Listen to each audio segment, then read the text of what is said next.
Now broadcasting in different major cities in the Philippines. Brigada News FM National 93.1. Brigada News FM Cebu City 89.5. Brigada News FM General Santos City 93.1. Brigada News FM Zamboanga City 88.3. Brigada News FM Cotabato City 89.3. Brigada News FM Toledo City 103.1. Brigada News FM Puerto Princesa, Palawan 88.5. Brigada News FM San Carlos City, Negros Occidental 95.7. Brigada News FM Coronadal City 89.3. Brigada News FM Calibo Aklan 102.5. Brigada News FM Cagayan de Oro soon to air. Brigada News FM radio stations that will embrace and get the airwaves in other cities in the country. 102.9 Brigada News FM Daet Camarines Norte 93.5. Brigada News FM Olongapo City 97.5. Brigada News FM Kidapawan City 102.9. Brigada News FM Tacloban City 107.3. Brigada News FM Rojas City Capiz 95.1. Brigada News FM Iligan City 92.9. Brigada News FM Kawayan City Isabela 92.5. Brigada News FM Tuguegarao City 90.9. Brigada News FM Bogo City. Brigada News FM Davao City. Brigada News FM Butuan City. Brigada News FM Surigao City. Brigada News FM Valencia City Bukidnon. Brigada News FM Dumaguete City. Brigada News FM Bacolod City. Brigada News FM Iloilo City. Brigada News FM Baguio City. Brigada News FM, the Music and News Authority. Brigada Mass Media Corporation, now invading the nationwide broadcasting scene. And will soon have its mark in Philippine radio. One time, the New Filipino Time, alas 4:02 ng hapon.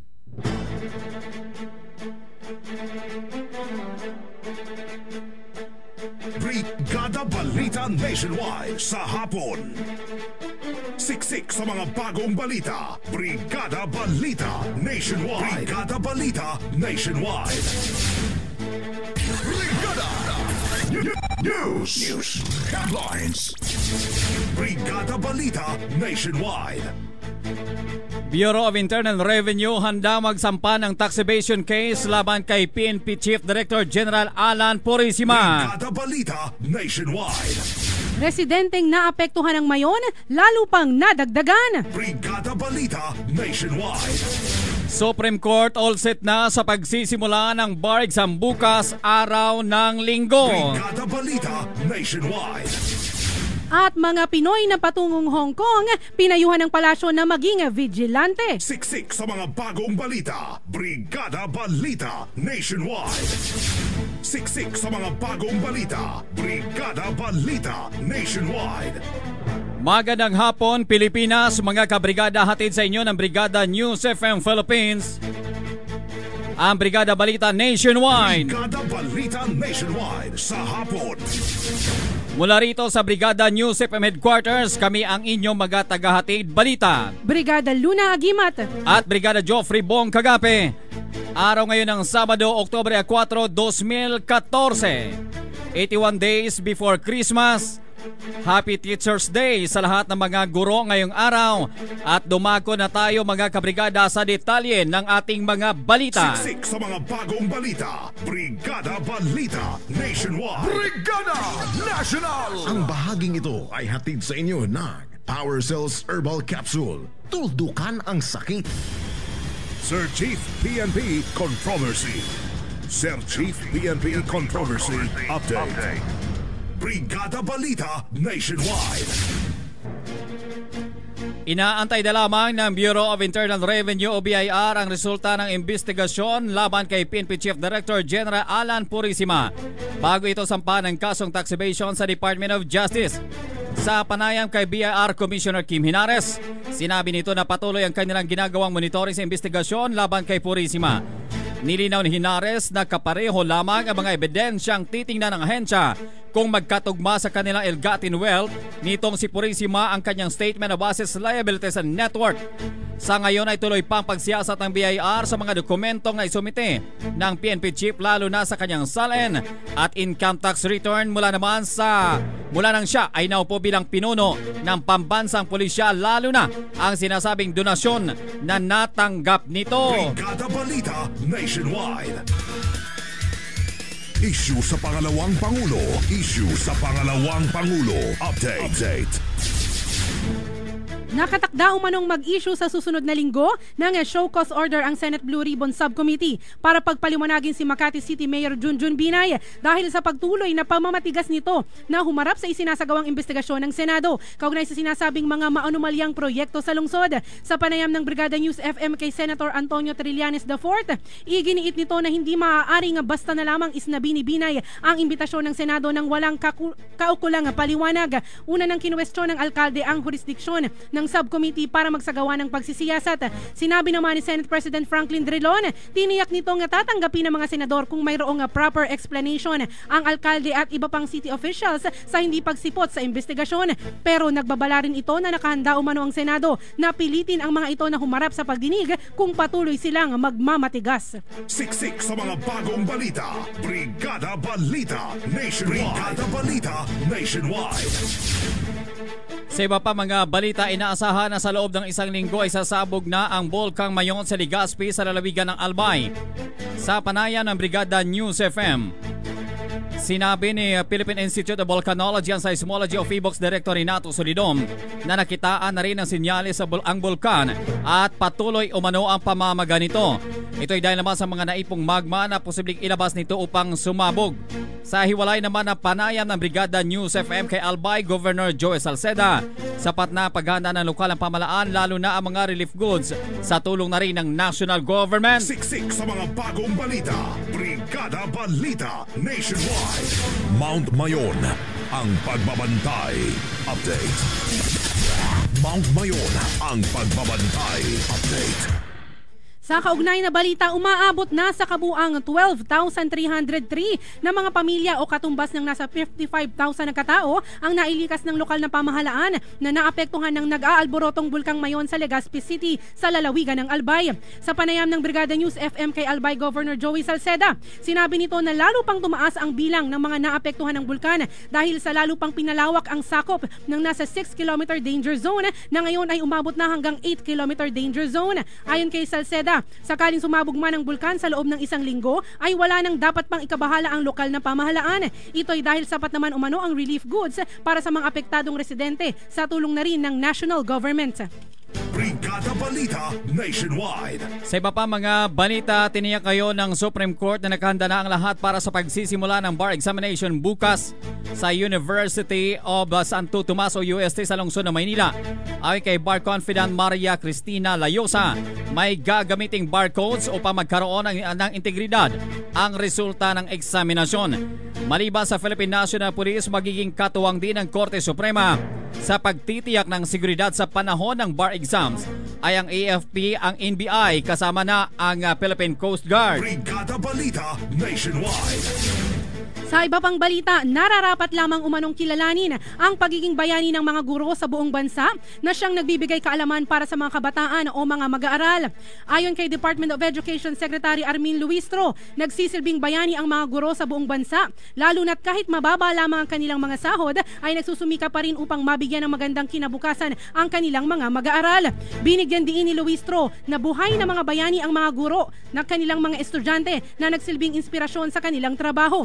Ginawa ng DepEd Secretary ang kanyang mensahe kasabay ng selebrasyon ng National Teachers Day ngayong araw sa buong bansa.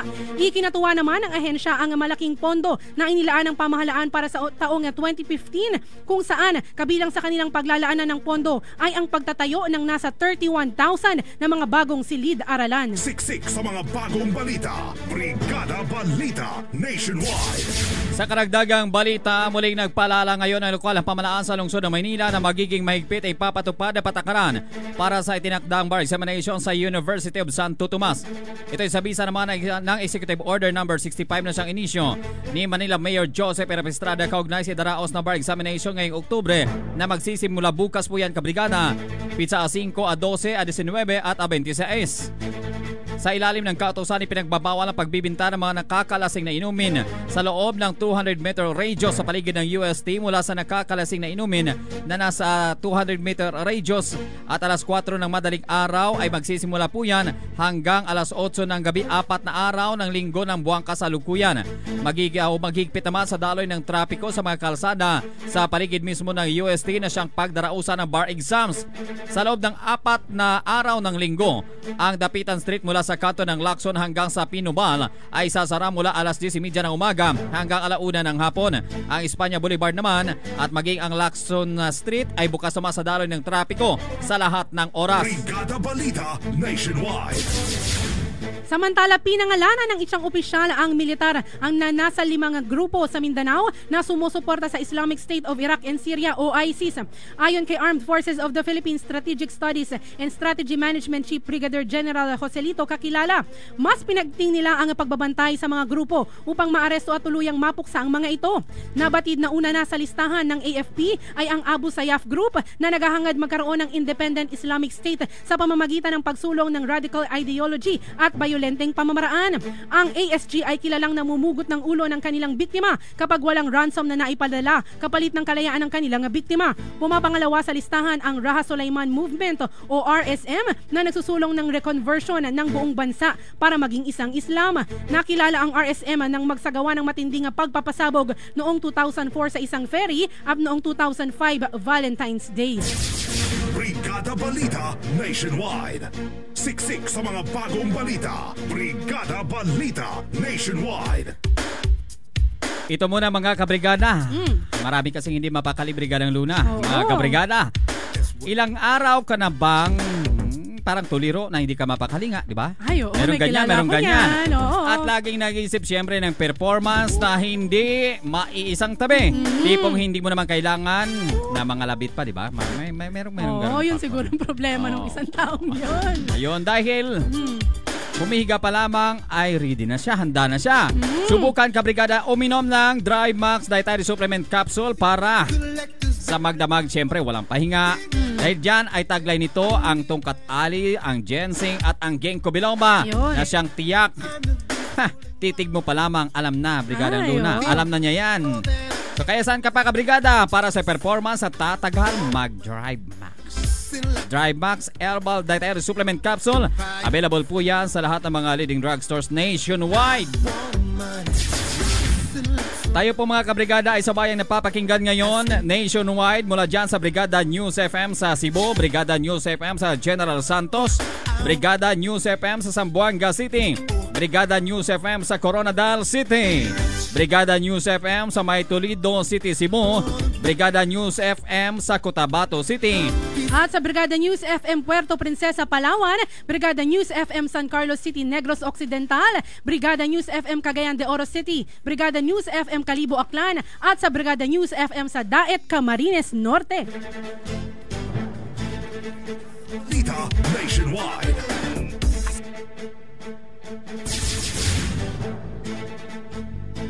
Yan mga kabrigada ang unang bahagi ng ating balita live na inihatid sa inyo ng Power sa Herbal Capsule at ng Dry Max Adult Herbal Capsule. Kasama pa rin ang inyong mga kabrigada. Brigada Luna Agimat. At ako naman si Brigada Joffrey Bong Kagape. Manatiling nakatutok mga kabrigada sa Brigada Balita Nationwide. At maging sa mga balita sundan kami sa www.brigada.ph. One time the New Filipino Time, alas 4:15 ng hapon.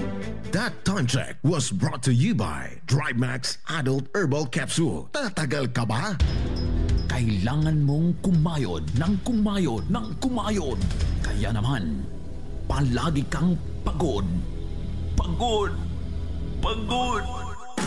Kaya, para sa katawang malusog, Power Cells Herbal Capsule. Power Cells Herbal Capsule. Taglay ang mga sangkap na purong herbal tulad ng garlic, cayenne pepper, mustard seed, at cinnamon bark. Kaya kampante ka sa bawat inom mo ng Power Cells. Dapat malusog ang bawat pamilya. Mag-Power Cells na. Power Cells. Mabibili sa mga butika. No approved therapeutic claims. First year anniversary. Darling, nagustuhan mo ba ang dinner natin sa labas? Ika-5 anniversary. Flowers and chocolates for you, darling. Ika-15 anniversary. Biscuit, darling. Gusto mo? Ika-25 anniversary. Ibalik muli ang labing-labing ninyo ni Darling sa tulong ng Tongkat Ali, Ginseng at Ginkgo biloba na nasa Drive Max Herbal Dietary Supplement Capsule. Kasabay ng tamang pagkain at ehersisyo, parang bagong kasal ulit kayo ni Darling. Drive Max Herbal Dietary Supplement Capsule. Available in all leading drugstores. No approved therapeutic claims. Mag-text o tumawag sa 0932-282-8805 para sa karagdagang impormasyon. Ang Power Cells Herbal Capsule at Drive Max Dietary Supplement Capsule ay available na sa Southstar Drug nationwide, Nazarene Pharmacy, Panganiban Public Market, Camarines Norte, Mestidio Pharmacy Public Market, Tagkawayan, Quezon, The Generics Pharmacy, Labu Public Market, Camarines Norte, Botica Arar Chavez Public Market, Taisan, Batangas.